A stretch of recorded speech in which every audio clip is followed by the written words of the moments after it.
Hi folks, Doug here. Welcome back to yet another board game channel where we will be starting yet another board game playthrough. We are going to be doing Xia, Legends of a Drift System, the space exploration sandbox game, specifically using the new Embers of the Forsaken Star expansion, even more specifically, the solo version. Yes, you can play this on your own now using official rules. Before I get into this, a couple of caveats. If I sound a little funny or if I sniffle or cough, I've got a cold that just won't let go. But the heck with it, I want to play, so I'm going to play anyway. So, if I do that a lot, please forgive me. Other bit of fair warning, I have played this using the solo rules a few times now, and this game continues to kick my butt. So, this playthrough may involve a lot of me flailing around, having very little success. But we'll see. Maybe I'll learn. At the very least, you folks can learn from my mistakes. So, okay, we are going to start the solo setup, and we'll get into it. Now, when using the expansion, whether you're doing solo or not, you always build off of the new star Near. As you can see, Deadly Zone. And something will be on here. We'll spawn that in a little bit, and you'll get to see. Alright, I meant to say, not going to go over how to play the entire game. There's lots of videos out there that give you a rundown on how the game works. I will, of course, go over any of the new stuff to go with the expansions. Like this. Now, when playing solo, playing it multiplayer using the expansion, you would put things out as normal. There are some guidelines on where exactly to put stuff, which ones of these to, or how many of these to put out based on players. When you're playing solo, you are going to put out at least 4 of these with at least 2 spawn points. And we'll get to decide where everything goes rather than going off choosing the edge symbol and placing it like so. So we're going to do that, give it a shuffle. So we got 1 tile, no spawn. 2 tiles with a spawn. 3 tiles, 2 spawns, so we're only going to need 1 more tile, which also happens to have a spawn point. Now, we get to position these any way we like around these, of course making sure that even if they don't match, make sure the symbols line up anyway. This could be one of the places where I'm playing solo poorly, because I just kind of end up throwing these down without any real plan. But I'll think it over for a moment, and we will be right back. Alright, here we go. So I put the gates far away from each other, because the whole point is to travel between them. Though it doesn't matter so much, because one of them is the new gate Tigris, which is damaged, so you kind of just pop through randomly somewhere else. I believe there is at least 1 card that will cause that to function like a normal. Anyway, we also have the Lower Stratus Nebula, which we can mine for plasma, and a new type of tile, Tafjor. It's a dead world. There will be relics that we can look for there. Right. We'll get to that in a little bit. the relics. Next thing we need to do, because, then again, this is just in solo rules, neither Loth or, oh god, I've completely forgotten the name of the, where the enforcer comes from, something to. Anyway, neither of them came up, but they've arranged it, they've set it up so that you want them to come up fairly soon.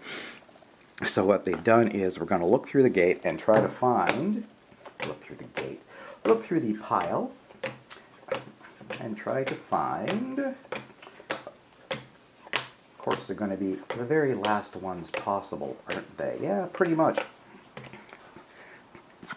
Loth, where the scoundrel comes from, and Kempler 2, where the enforcer comes from. If these had come out, great. As they have not, we're going to shuffle these into 5 other randomly chosen tiles and put those on top of the tile deck. So let's see, 1, 2, 3, 4, 5. Stick Loth there, put Kempler on top, and then give them a shuffle.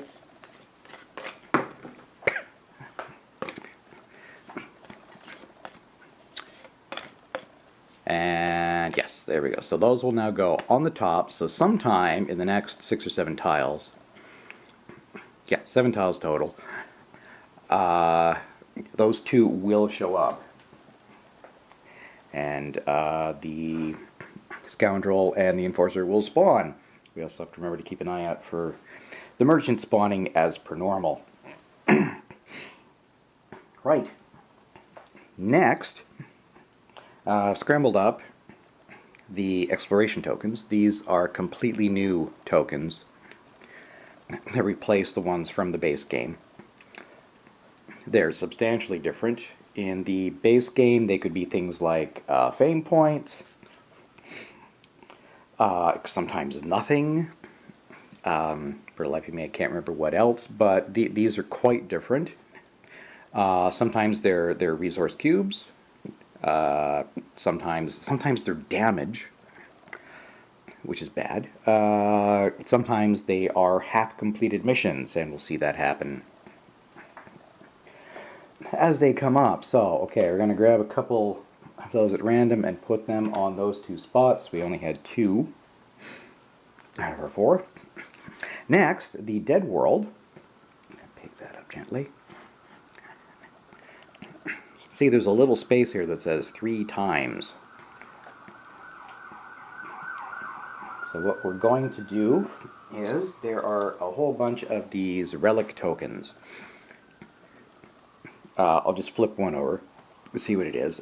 They can be manipulated on a certain space. We'll get to it. To get you either a fame point or some resources.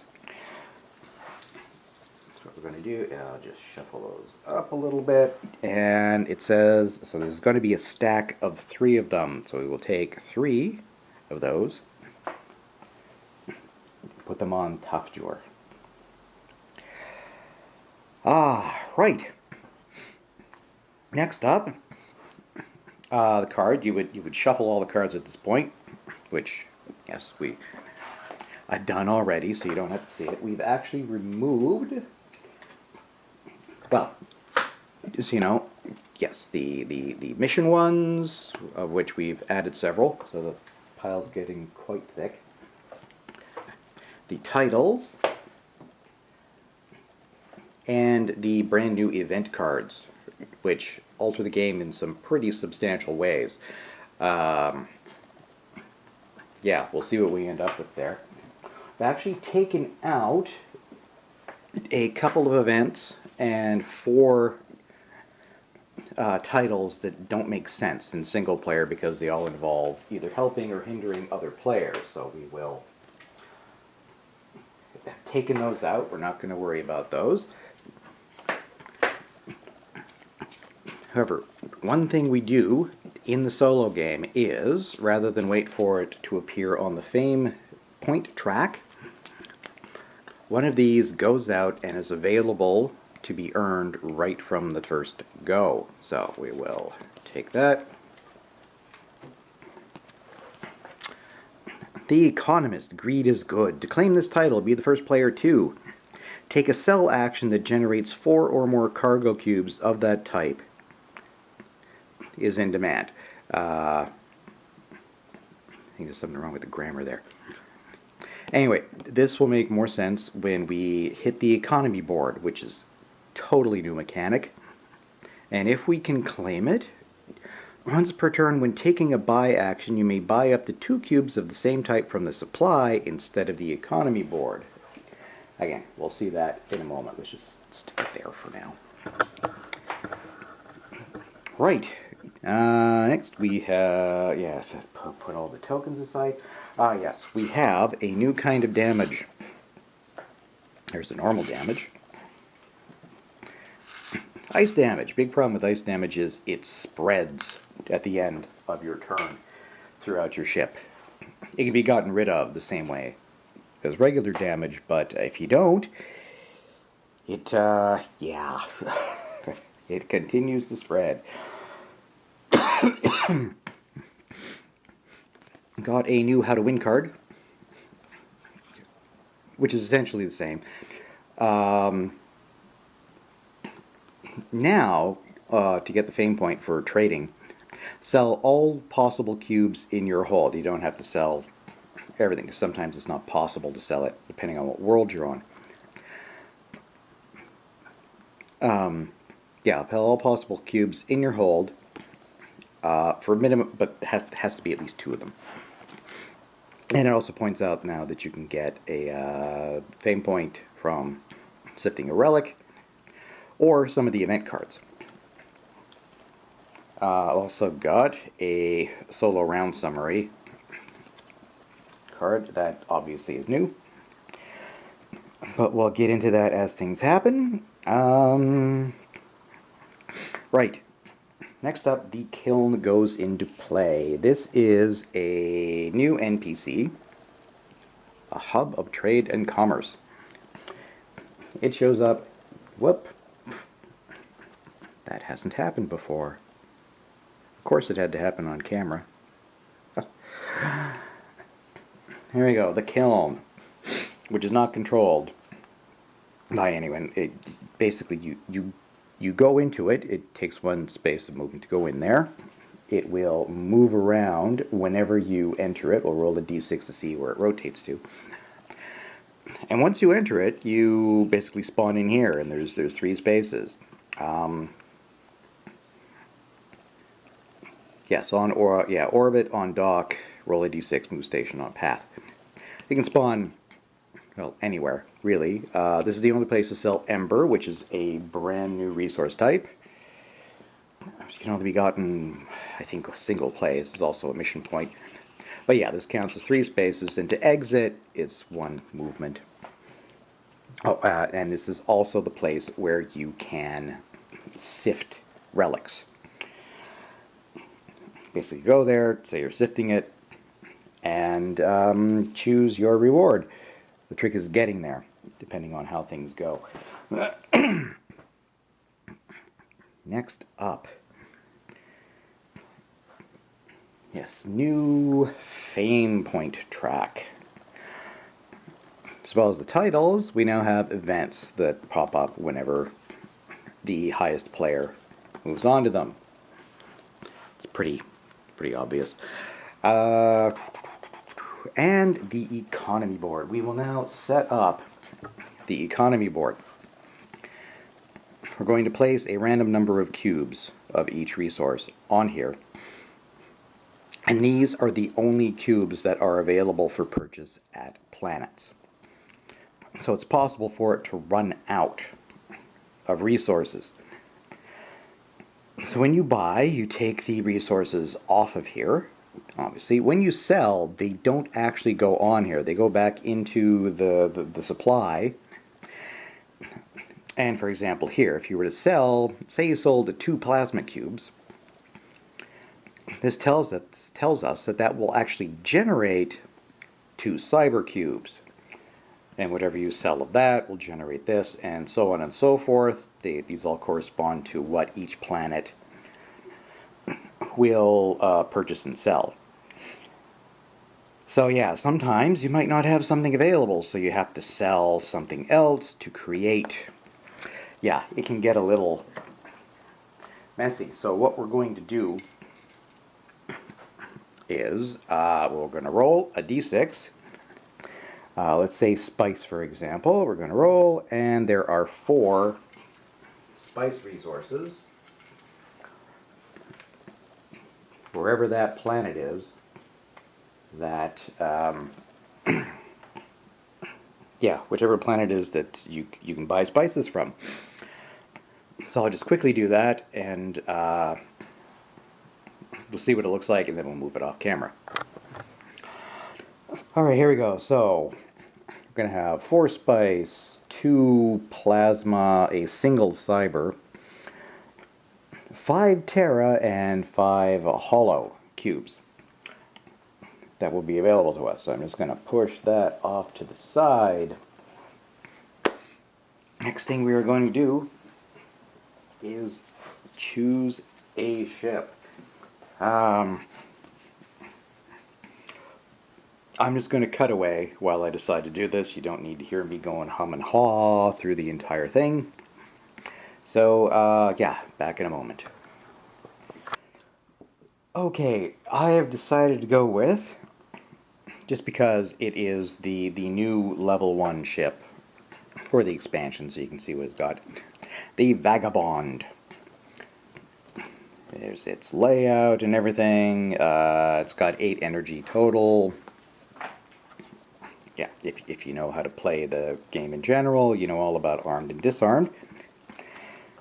It does have, of course, a special ability, the Batea Grid. Find resources in unlikely places. You can collect cargo cubes from areas on the map that normally don't contain resources. So as a minor action, so it doesn't interrupt movement, when inside the borders of an asteroid, ice asteroid, nebula, or debris field, spend 1 energy and roll a d20. And we get a random resource, which is nice. If you do not have space to hold a cargo cube, it is immediately jettisoned. Well, not going to roll if I don't have room. And of course, after use, place card face down until refreshed. You can only do that once per turn. So yeah, that would mean normally in the nebula you'd only be able to harvest plasma from there, but if you're on any space within the nebula, for example, we roll and we might get, well, we can get anything. There he is, there's a little spot, little ship. We get to spawn him anywhere in a solo game, rather than the one closest to us. So I'm going to go ahead and put her on the, by the nebula. We might as well take advantage of her ability right away. She's got a fun little backstory. This is the last time I buy something online, you tell yourself once again. You didn't intend to become a ship captain, but a late-night auction and a few too many Kempler Reds made that decision for you. At least the ship runs, though that seems to be the high point. She used to be a Terra hauler, mostly fossil fuels, which still provide a dank odor to the cabin. The seller told you it was a custom ship, and by that, she meant it was a tin can patched together just well enough to pass the emissions and hermetics. Thought about trying to get your money back, but you decided to cut your losses and try your luck in the verse. Oh god, they used the wrong your. Sorry, that grammar. Alright. So now, I'm going to go off and buy outfits and everything for our new ship. I'm playing this on easy mode. Don't judge, because, again, it continues to kick my butt. Which means I'll get to spend 6,000, I'll get 6,000 credits to begin with, to spend however I like on my ship. So, back in a mo. Alright, there she is. I've spent 5,000 of my 6,000 credits. If I feel I need something more, I can always go to a planet and buy something else. Just gone with a Halon 5 engine for 2000, so I can roll a D8 to motor around. Got a basic Targ shield for 1000. Also a couple of new types. So you can see this. There's actually two sides on this new outfit. It's either a cargo pod, which is what I'm using it for, or it's armor plating. So it's like extra shielding, extra storage. However, only the green bit of the outfit needs to actually be on your ship. Everything else, it's implied to be like an outer addition. So I basically strapped a cargo pod to part of my ship. So it means, yeah, I've got up to 4 spaces there that can only be used to hold cubes, or damage, of course. But it gives me, yeah, plenty of room for cargo. Also, there's this new type of outfit called a mod.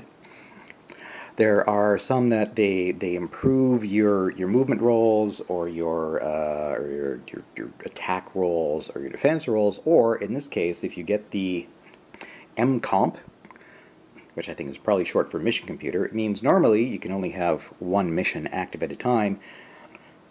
I can have 2 more, so I can actually have 3 missions active at once, which is great because missions are yeah, a great way to get points, assuming stuff turns up. So that is, yeah, that's the Vagabond all set up. One last thing on the setup and introduction, and we'll call it an episode, and then next episode actually get into everything. Okay, the Fame Point track. We need to decide what we're going to. I'm going to try to go for 10. Well, you know what? Just for fun, I'm going to make it 11 points just to have one more event pop up there, just in case something really interesting happens. So our goal is to get to 11 points using our yellow marker before the NPCs get there with their, I just chose red marker. So 11 points is our goal. There's our NPCs who are not active yet. When they are activated, we will be choosing random behavior for them. There's a number of different ways they can act. And one last thing, NPC stats. If you're playing on easy, you get to do this side.